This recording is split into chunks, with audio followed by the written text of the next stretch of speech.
नमस्कार दोस्तों, स्वागत है आप सभी का स्टूडेंट सॉल्यूशन क्लासेस में। और हम पढ़ रहे हैं एनिमेस 2.0 में ज्योग्राफी की क्लास। और आज हम पढ़ेंगे पॉपुलेशन के बारे में, चैप्टर 3 के बारे में।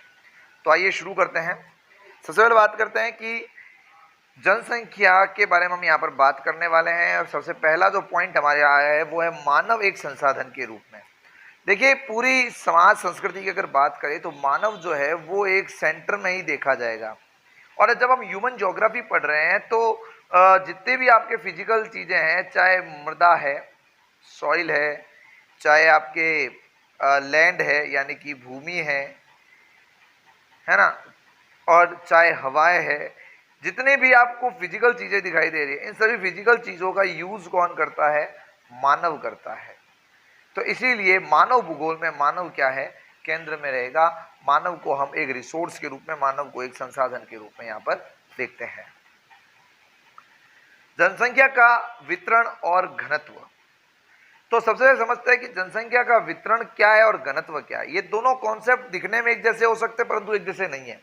What is the distribution of population and the density of population. जहां पर मैं डिस्ट्रीब्यूशन ऑफ पॉपुलेशन यानी जनसंख्या के वितरण की बात करता हूं, वहां पर मैं किसी पर्टिकुलर इलाके में लोगों के रहने के तरीके के बारे में बात करता हूं कि एक पर्टिकुलर इलाके में, एक पर्टिकुलर जगह में लोगों के रहने का प्रारूप कैसा है, लोग किस तरीके से रहते हैं, उस प्रारूप मतलब वो एक साथ इकट्ठा ऐसे रहते हैं या दूर दूर रहते हैं, तो वितरण कहलाएगा। वहीं अगर बात किया जाए जनसंख्या घनत्व के बारे में, तो घनत्व का तात्पर्य है प्रति इकाई क्षेत्रफल में रहने वाले लोगों की संख्या। तो इसे हम जनसंख्या घनत्व कहते हैं। समझ में आ गया? तो वितरण और घनत्व में आपको परिभाषा रूप से समझ में आना चाहिए। वितरण स्थानिक रूप है।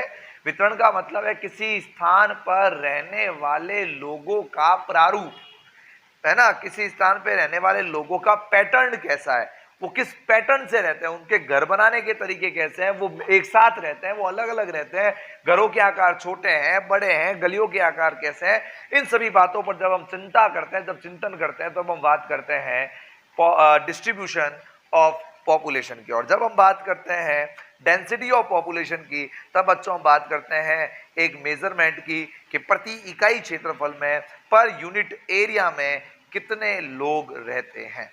तो आपको समझ में आ गया होगा। चलो बच्चों आगे बढ़ते हैं। अगली चीज देखते हैं यहां पर कि और क्या है।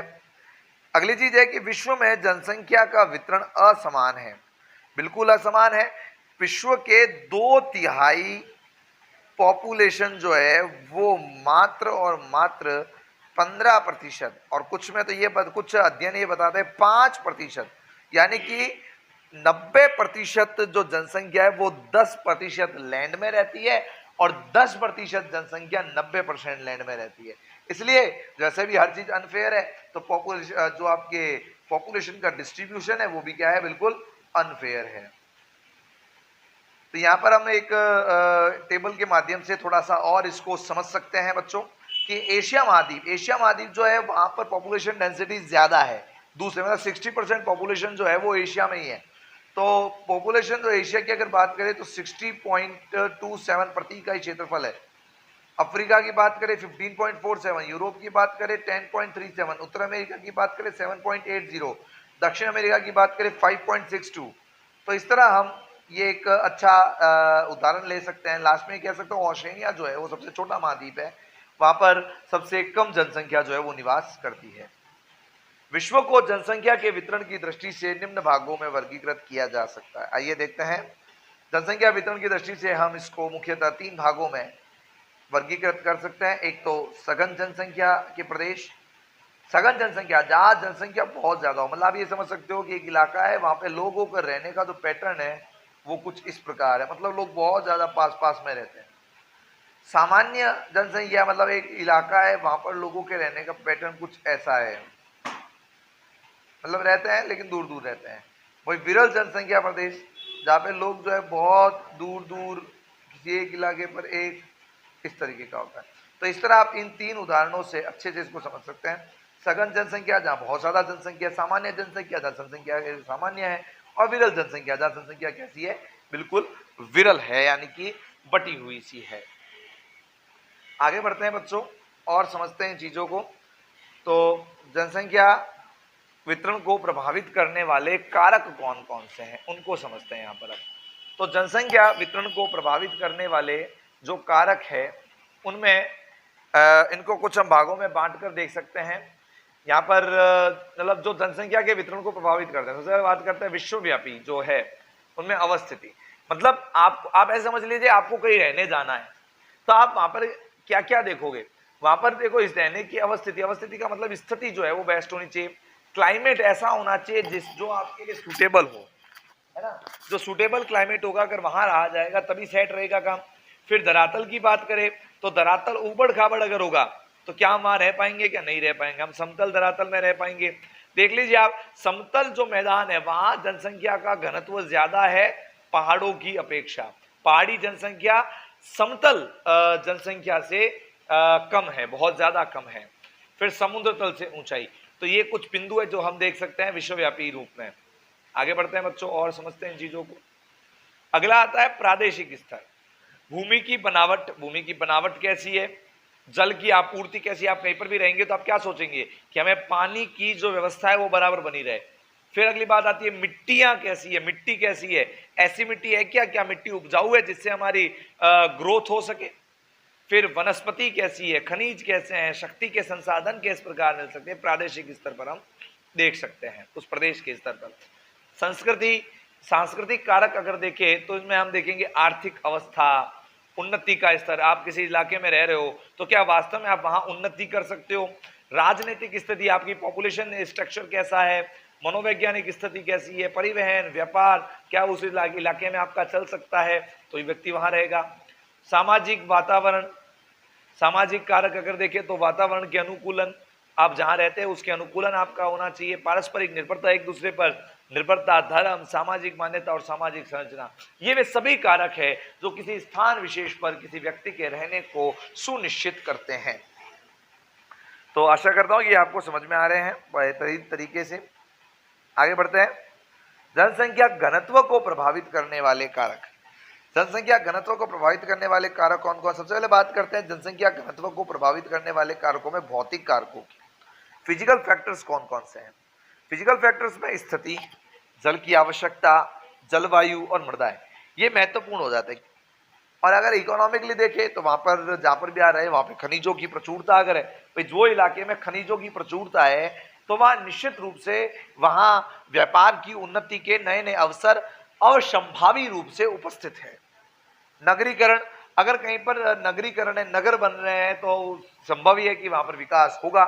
औद्योगिकरण की अगर बात करें, उद्योगों का लगातार बढ़ रहे, उद्योग बढ़ेंगे रोजगार बढ़ेगा, उद्योग बढ़ने से क्या होगा बच्चों, रोजगार बढ़ेगा, और रोजगार बढ़ने से क्या होगा, आर्थिक स्थिति सुनिश्चित होगी। सामाजिक एवं सांस्कृतिक स्थिति क्या है, ये सभी वे फैक्टर्स है जिनको हम ध्यान में रख सकते हैं। आगे बढ़ते हैं बच्चों। जनसंख्या महासमूह, सबसे पहले आता है एशिया जनसमूह। एशियाई जनसमूह, एशियाई जनसमूह मुख्यतः 10 से 40 डिग्री उत्तरी अक्षांश में स्थित है। मैं आपको इतना कह सकता हूं कि देखिए कि जो हमारा ग्लोब है उस ग्लोब को हम दो भागों में बांटते हैं। उत्तरी आपके जिसमें आपके दो प्रकार के ग्लोब हो गए, एक तो उत्तर में और एक दक्षिण में। उत्तर में जो है अगर बात करें, उत्तरी गोलार्ध में अगर बात करें, नॉर्थ हेमिस्फीयर में बात करें तो अधिकतर जो जनसंख्या है ना बच्चों वो नॉर्थ हेमिस्फीयर में निवास करती है। लगभग 85, ध्यान रहे बच्चों ये डाटा याद रख लेना, 85% पॉपुलेशन जो है वो रहती है कहां पर, नॉर्थन हेमिस्फीयर में रहती है। वहीं 15% पॉपुलेशन बच्चों कहां रहती है, साउथन हेमिस्फीयर में रहती है। तो यहाँ पर, और उसमें भी एशिया जहाँ पर सर्वाधिक जो है जनसंख्या का घनत्व है। तो बच्चों इसमें आगे देखते हैं क्या है। तो एशियाई जनसमूह मुख्यतः 10 से 40 डिग्री उत्तरी अक्षांश में स्थित है। अगला आगे देखते हैं यूरोपियन जनसमूह। यूरोपियन जनसमूह की अगर बात करें, इस सर्वाधिक सघनता 45 डिग्री उत्तर में 55 डिग्री उत्तर अक्षांश के मध्य स्थित कोयला पेटी के सहारे है। ये जो है वो 45 डिग्री से 55 डिग्री याद रख लेंगे आप। अमेरिकी जनसमूह 80% जनसंख्या 100 डिग्री पश्चिमी देशांतर के पूर्व में और 30 डिग्री उत्तर से 45 डिग्री उत्तर अक्षांशों में निवास करती है। अफ्रीका की बात करें तो अफ्रीका में 70% जनसंख्या जो है मरुस्थलीय दशाओं और वनों में आर्द्रता होने के कारण वहीं रहती है। जनसंख्या घनत्व की बात करते हैं अब, ये भी महत्वपूर्ण बिंदु है। जनसंख्या घनत्व, जैसे घनत्व जो है हमने समझा प्रति इकाई क्षेत्रफल में रहने वाले लोगों की संख्या, प्रति इकाई क्षेत्रफल में रहने वाले लोगों की संख्या यानी जनसंख्या बटा क्षेत्रफल कर दो, आपको क्या प्राप्त हो जाएगा, घनत्व प्राप्त हो जाएगा। बात करते हैं गणितीय घनत्व की, तो जनसंख्या में अगर कुल क्षेत्रफल का भाग दे देंगे तो गणितीय घनत्व। आर्थिक घनत्व, जनसंख्या में संसाधनों का भाग दे दे, हमारे पास जो उपलब्ध संसाधन है उनका अगर भाग दे देंगे तो वो हो जाएगा आपके आर्थिक घनत्व। अगला है कार्य घनत्व, जो हमारे पास कुल कृषि योग्य भूमि है उसमें अगर हम क्षेत्रफल का भाग लगा दें, कृषि घनत्व यानी हमारी जो टोटल जनसंख्या उसमें कृषि योग्य भूमि, कृषि घनत्व कृषि जनसंख्या में कृषि भूमि क्षेत्रफल का भाग लगा दे, और पोषण में जनसंख्या में भोज्य फसलों के क्षेत्रफल का भाग लगा दे तो हमें पोषण घनत्व की प्राप्ति हो जाती है। बच्चों आगे बढ़ते हैं। जनसंख्या का घनत्व जनसंख्या बटा क्षेत्रफल। फिर है विश्व की जनसंख्या का वितरण कैसा है। अत्यधिक जनसंख्या वाले क्षेत्र, अत्यधिक जनसंख्या घनत्व जहां पे घनत्व 280 व्यक्ति प्रति वर्ग किलोमीटर है वो अत्यधिक है, 100 से 250 है वो अधिक है, 10 से 100 है वो सामान्य है, और 1 से 10 है वो कम है, और 1 से भी ज्यादा कम या 1 है तो वो प्राय जन विहीन क्षेत्र कहलाए जाते हैं। अब समझते हैं बच्चों जनसंख्या वृद्धि किसे कहते हैं। तो जनसंख्या की कुल वृद्धि अथवा निरपेक्ष वृद्धि को ज्ञात करने के लिए विगत जनसंख्या, पुरानी जनसंख्या, पुरानी जनगणना वर्ग तथा जनगणना की संख्या को वर्तमान जनगणना वर्ष अथवा जनसंख्या की संख्या से घटाया जाता है। आप इतना समझ लो कि भाई पुरानी जनसंख्या में से नई जनसंख्या घटा लो, जो बच गया पॉपुलेशन डिस्ट्रीब्यूट। आप समझ लो कि जैसे पिछले साल जो जनसंख्या थी वो 2 लाख थी, फॉर एग्जाम्पल हम एक बार मान लेते हैं कि पिछले साल जो जनसंख्या थी वो 20 मिलियन थी, 20 मिलियन थी, वो 20 मिलियन जो है वो बढ़कर 30 मिलियन हो गई। तो जनसंख्या में कितनी वृद्धि हुई, सीधी सी बात है 30 - 20 यानी कितनी वृद्धि हुई है, 10 मिलियन की क्या हो गई है, यहाँ पर वृद्धि हो गई है। बच्चों बड़ा ही आसान सा टॉपिक, आगे बढ़ते हैं। ये हमने यहाँ पर एक एग्जाम्पल लेके समझा है। इस प्रकार की वार्षिक वृद्धि दर 17.81 बटा 10 यानी 1.78% वृद्धि यहाँ पर हुई, हमने देखा। विश्व जनसंख्या की वृद्धि, तो जनसंख्या वृद्धि की प्रवृत्तियां जो है वो देखे तो प्रागे ऐतिहासिक काल में, पुराने काल में, मतलब प्राचीन काल से भी पुराने काल में अगर हम दृष्टव्य करें तो जनसंख्या का इतना जो जनसंख्या वो इतनी वृद्धि नहीं हुई थी। फिर प्राचीन काल की अगर बात करें तो प्राचीन काल में जनसंख्या में मतलब उस समय जब मानव था तो मानव प्रकृति के साथ एक सामंजस्य बैठाकर काम करता था और जनसंख्या की इतनी वृद्धि उस समय भी नहीं हुई थी, क्योंकि उस समय खाद्य सुरक्षा पूर्ण रूप से नहीं थी, चिकित्सा सुविधाएं पूर्ण रूप से नहीं थी, इसलिए मध्यकाल प्राचीन काल में भी जनसंख्या की इतनी वृद्धि नहीं हुई।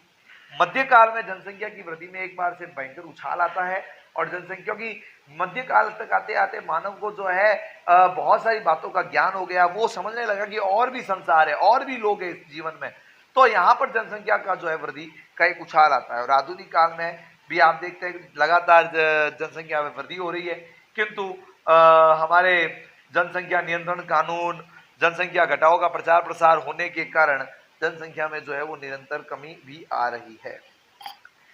जनसंख्या वृद्धि के कारण क्या है? सबसे पहले बात आती है मृत्यु दर में गिरावट।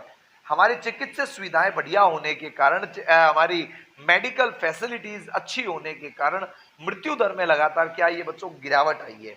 और फिर खाद्य की निश्चित आपूर्ति। आज देखिए हम इतने बड़े कोरोना काल से गुजरे हैं, हालांकि बहुत से लोग होंगे जिन तक जो है खाने की सामग्री नहीं पहुंची होगी, किंतु बहुत से लोग ऐसे भी है जिनके पास खाने की सामग्री निश्चित रूप से पहुंची है। तो यहाँ पर हम कह सकते हैं कि खाद्य सामग्री की निश्चित आपूर्ति होने के कारण भी लोगों में जीवन जीने की जो प्रत्याशा है, जिजीविषा जो है उनकी वो जागृत रही है। औद्योगिक विकास, लगातार इंडस्ट्रियल डेवलपमेंट होने से लोगों को रोजगार मिला है और रोजगार आने से उनके जीवन शैली में सुधार आया है, और जितना उनकी जीवन शैली में सुधार आया है उनकी जिजीविषा क्या है, बढ़ती गई है। फिर वैज्ञानिक तथा प्राविधिक प्रगति। धीरे धीरे ये जो प्रगति हुई है ये वैज्ञानिक तरीके से हुई है और पूरी विधि के साथ हुई है, शांति और सुरक्षा। और फिर आता है प्रवास। तो ये मुख्य कारण है आपके जनसंख्या वृद्धि के। आगे बढ़ते हैं बच्चों, और चीजों को समझते हुए समस्या क्या है। अत्यंत तीव्र और भयावह वृद्धि होती जा रही है। इस भयावह वृद्धि से क्या होगा, हमारे पास देखो बच्चों संसाधन तो है ना, वो तो बढ़ते हैं 2+2+2+2 करके, लेकिन जो जनसंख्या है वो बढ़ती है 2 × 2 × 2 × 2 करके। तो इस कारण जनसंख्या जो है वो संसाधन की अपेक्षा ज्यादा तीव्र गति से चलती है। फिर बात करते हैं अगर हम सीमित संसाधन, हमारे पास संसाधन क्या है, बिल्कुल कम है, और उन सीमित संसाधनों के अंदर जो है हमें संस्थागत रूप से काम करना पड़ता है। वितरण संकेंद्रित, जी हाँ, ये भी एक बड़ी समस्या है। जनसंख्या की वृद्धि होने से जो वितरण है, भाई जनसंख्या बढ़ रही है ये समस्या नहीं है, जनसंख्या का वितरण जो है वो संकेंद्रित है। मैंने अभी भी बात की कि भाई 10% लैंड के अंदर जो है 90% लोग रह रहे हैं और 90% लैंड में केवल 10% लोग रहते हैं। तो ये जो वितरण है यह संकेंद्रित होता जा रहा है, और इसका सीधा सा कारण है कि लोगों को क्या चाहिए, 5 मूलभूत आवश्यकताएं, रोटी कपड़ा मकान शिक्षा व चिकित्सा है, जो है वो बहुत ही बेहतरीन तरीके से चाहिए होती है। इसी कारण जो है वो जनसंख्या का संकेंद्रण होता जा रहा है। आगे बढ़ते हैं बच्चों, कि बिना बसे भूभाग में निराशा, कि जो भूभाग बसे हुए नहीं है ढंग से, उन भूभाग में, जैसे हमने पहले चैप्टर में बात की, तो एस्किमो और जो जहां रहते हैं बुशमैन, और जो जहां कालाहारी डेजर्ट में रहते हैं भील लोग, झाबुआ रतलाम आदि इलाकों में जो लोग रहते हैं, इन लोगों का ये पूर्ण रूप से सही तरीके से बसे हुए नहीं, इसलिए इनमें निराशा निरंतर बढ़ती रही है। तो ये भी एक बड़ी समस्या है। फिर प्राकृतिक और मानवीय प्रतिबंध, ये भी एक बड़ी समस्या है जनसंख्या वृद्धि के कारण। फिर आती है अगली बात, समाधान क्या है। भाई समस्या है, प्रॉब्लम है, तो भैया सॉल्यूशन है, और सॉल्यूशन कहाँ है, स्टूडेंट सॉल्यूशन क्लासेस में ही है। तो समाधान क्या है जी इसका, भौगोलिक संसाधनों का अनुकूलतम प्रयोग, ठीक है ना, जो प्राप्त है वह पर्याप्त है। एक मंत्र अपना ले अगर जीवन में मनुष्य, कि जो प्राप्त है वही क्या है, पर्याप्त है, ये इतना ही जीवन का एक मूल मंत्र बना ले, तो वो स्वयं उन संसाधनों का सही तरीके से प्रयोग कर पाएगा। तो भौगोलिक संसाधन जो हमें मिले हैं, यानी हमें हवा, पानी, लैंड, सॉइल, ये जो हमें मिले हैं, इनका हमें अनुकूलतम प्रयोग करना पड़ेगा। इस तरीके से प्रयोग करना पड़ेगा कि इतना ही लो थाली में, बेकार न जाए नाली में, यानी एक सस्टेनेबल डेवलपमेंट की जो पद्धति होती है उसे अपनाकर चलना पड़ेगा। फिर बात करते हैं औद्योगिकरण, परिवहन, संचार साधनों, खनन उद्योगों और निर्माण उद्योगों की उन्नति, यंत्रीकरण, कोयला, पेट्रोल, बिजली के अधिकतम उत्पादन पर नियंत्रण आवश्यक है। भाई हमारे अंदर सबसे बड़ी समस्या क्या है, हर चीज की अति है। भाई जो भी चीज हमारे लिए अच्छी है उनका हम एक तरीके से अगर प्रयोग करें तो वो हमारे लिए सकारात्मक उत्तर लेके आएगी। वही अगर हम उन वस्तुओं का, उन सुख सुविधाओं का नकारात्मक प्रयोग कर रहे हैं, उनका हम दोहन कर रहे हैं, उन्हें अपनी संपत्ति मान रहे हैं, तो उस स्थिति में हमेशा क्या होगा, विनाश ही होगा। तो अति सर्वथा वर्जित, अति कमी करनी चाहिए। शिक्षा का प्रसार और विज्ञान और तकनीकी प्रशिक्षण के अधिक प्रसार से जागरूकता लाना, यह भी एक महत्वपूर्ण उपाय है कि शिक्षा, अधिकतर लोगों को शिक्षित किया जाए, इस तरीके शिक्षित किया जाए कि वो जनसंख्या वृद्धि को रोकने में सहायक हो सके। कृषि का नवीनीकरण किया जाए, इससे लोगों को रोजगार मिल पाएगा। भाई रोजगार मिलना जनसंख्या के लिए एक बहुत बड़ा फैक्टर भी साबित होता है। सागरीय संसाधनों का उपयोग, सागर के अंदर जो हमें संसाधन मिलते हैं, मोती, सीप, आपके ओशन करंट, बहुत सारी चीजें जो सागर में मिलते हैं, उनका भी संसाधनों का सही तरीके से प्रयोग करना। जनसंख्या का अल्प बसे क्षेत्रों में प्रवास, देरी से विवाह, परिवार नियोजन और संतति विवाह, ये सभी वो फैक्ट्स है जो जनसंख्या को प्रभावित कर सकते हैं। फिर आता है जनांगीय संक्रमण सिद्धांत। क्या है बाबू, जनांगीय संक्रमण सिद्धांत है कि जो अब धीरे धीरे क्या हुआ है कि जो लोग पहले अशिक्षित थे, जो लोग पहले ग्रामीण थे, जो लोग पहले खेतीहर मजदूर थे, उन अशिक्षित आजकल शिक्षित हो गए हैं, वो ग्रामीण आजकल शहरी हो गए हैं, और वो खेतीहर मजदूर आजकल औद्योगिकरण में आ चुके हैं। तो ये बड़ी आसानी से आपने यहाँ पर समझा। आगे बढ़ते हैं बच्चों, अब पार्ट 3 के महत्वपूर्ण प्रश्न उत्तर को देखते हैं। हमने पार्ट 3 के नोट्स देखे और अब देखते हैं पार्ट 3 के महत्वपूर्ण प्रश्नों को। संसार का सबसे बड़ा जनसमूह कहां निवास करता है, उत्तर हो जाएगा एशिया। फिर है विश्व में सर्वाधिक जनसंख्या घनत्व किस देश में है, सर्वाधिक घनत्व है बांग्लादेश। फिर कार्य घनत्व किसे कहते हैं, कुल जनसंख्या और कुल कृषि योग्य क्षेत्र के मध्य अनुपात कायिक घनत्व कहलाता है। सन 2015 के अनुसार विश्व की जनसंख्या कितनी है? तो कितनी है? 47। जनसंख्या घनत्व कितना है? 47 है। और सन 2013 विश्व की जनसंख्या कितनी थी? 714 करोड़। ये प्रश्न छोटे छोटे हैं, लेकिन छोटे छोटे प्रश्नों से आपको बहुत सारी चीजें तैयार हो जाती है। तो जनसंख्या संक्रमण सिद्धांत के अनुसार भारत कौन सी अवस्था में आता है? भारत तीसरी अवस्था में आता है। जनांकीय संक्रमण सिद्धांत क्या है? इस सिद्धांत का उपयोग किसी भी क्षेत्र के जनसंख्या के नवीन जनसंख्या के वर्णन तथा भावी जनसंख्या, इस सिद्धांत का उपयोग किसी भी क्षेत्र की जनसंख्या के वर्णन तथा भावी जनसंख्या के पुनर्निर्माण के लिए किया जा सकता है। फिर है जनसंख्या घनत्व व वितरण में अंतर बताइए। जनसंख्या घनत्व और वितरण में क्या अंतर है? तो ये हमने पढ़ ही लिया है। जनसंख्या वितरण व घनत्व प्राय एक ही अर्थ में समझ लिया जाता है, जबकि दोनों में भिन्न संकल्पनाएं हैं। जनसंख्या वितरण में स्थानिक वितरण पर जोर दिया जाता है। देखिए बच्चों, गौर कीजिए इस बात पर। किस पर गौर किया जाता है? स्थानिक वितरण पर अधिक बल दिया जाता है। अर्थात पृथ्वी पर जनसंख्या के स्थितिगत पक्ष पर गौर किया जाता है, जिससे प्रतिरूप को स्पष्ट किया जा सके। लोगों के रहने का पैटर्न क्या है? मैं बार बार आपको ये समझा रहा हूं कि जनसंख्या वितरण का बच्चों इतना सा तात्पर्य गांठ भी लीजिए कि जनसंख्या वितरण किसे कहते हैं? जनसंख्या वितरण कहते हैं लोगों के रहने का पैटर्न कैसा है, लोग किस तरीके से उस इलाके में रहते हैं, उसका स्थानिक संबंध क्या है, उसे आप समझ सकते। जनसंख्या घनत्व क्या है? ये जनसंख्या घनत्व क्षेत्रफल और जनसंख्या का बीच में एक अनुपात है, इसलिए इसका तो फॉर्मूला है। जनसंख्या वितरण का कोई फॉर्मूला नहीं है। बच्चों आगे बढ़ते हैं और चीजों को समझते हुए। अब आता है निबंधात्मक प्रश्नों की ओर। पहला प्रश्न आपके समक्ष आ रहा है कि जनसंख्या घनत्व की दृष्टि से विश्व की जनसंख्या को वर्गीकृत कीजिए।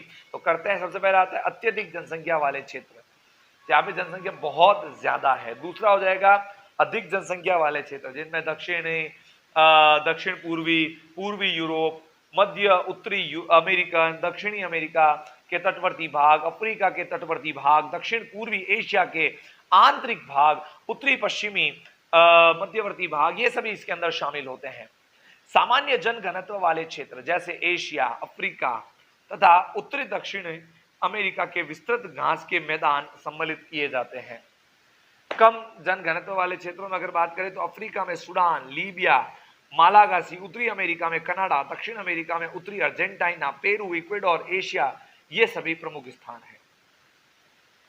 यहां पर पश्चिमी साइबेरिया, बेनोनिया खाड़ी के देशों में कम जनघनत्व पाया जाता है, प्राय जन विहीन, जहां पर जनसंख्या बिल्कुल है ही नहीं, जनसंख्या घनत्व है ही नहीं। जैसे अति शीतल प्रदेश, भयंकर ठंड वाले प्रदेश, अति उष्ण आर्द्र प्रदेश, ह्यूमिडिटी वाले प्रदेश, और प्रदेश अति शुष्क प्रदेश तथा उच्च पर्वतीय प्रदेश इसके अंतर्गत आते हैं। विश्व जनसंख्या वितरण की दृष्टि से किताबें कितने भागों में विभक्त किया गया है? तो प्रश्न अगला है कि विश्व जनसंख्या की दृष्टि से कितने भागों में विभक्त किया गया है? तो ये भाग है आपके सघन जनसंख्या, सामान्य, विरल और अति न्यून, हमने पढ़ लिया। और विश्व के विभिन्न जनसंख्या समूह कौन से? एशिया, यूरोपीय, अमेरिका और अफ्रीका, इसके बारे में भी हम पढ़ चुके हैं। तो भैया ये हो गया चैप्टर 3 कंप्लीट। इसको रिवाइज कीजिए, एक दो बार वीडियो को देखो। एक ऐसा मत करो कि आपने एक बार सुनकर छोड़ दिया। पहले तो आपका उद्देश्य ये रहना चाहिए कि आप वीडियो को पूरा देखें, फिर आप एक बार ही नहीं, उसको 2 से 3 बार, 4 बार, 5 बार, जितना संभव हो ईयरफोन डालो कानों में और पढ़ो। जितना सुनोगे उतना सीखोगे। लिखने की आवश्यकता नहीं है, सुनने की आवश्यकता है। सुनिए और देखिए, क्योंकि ये श्रुति जो है ये बहुत अच्छा माध्यम है किसी भी प्रकार की चीजों को, किसी भी प्रकार की वस्तुओं को याद करने का। तो कानों में ईयरफोन डाल के इन चीजों को सुन डालिए, 1 बार, 2 बार, 3 बार, 4 बार, जितना हो सके इनको सुनिए। सुनने से आपको फायदा अवश्य रूप से होगा। तो थैंक यू फॉर वॉचिंग। देखते रहिए, सीखते रहिए स्टूडेंट सॉल्यूशन क्लासेस के साथ।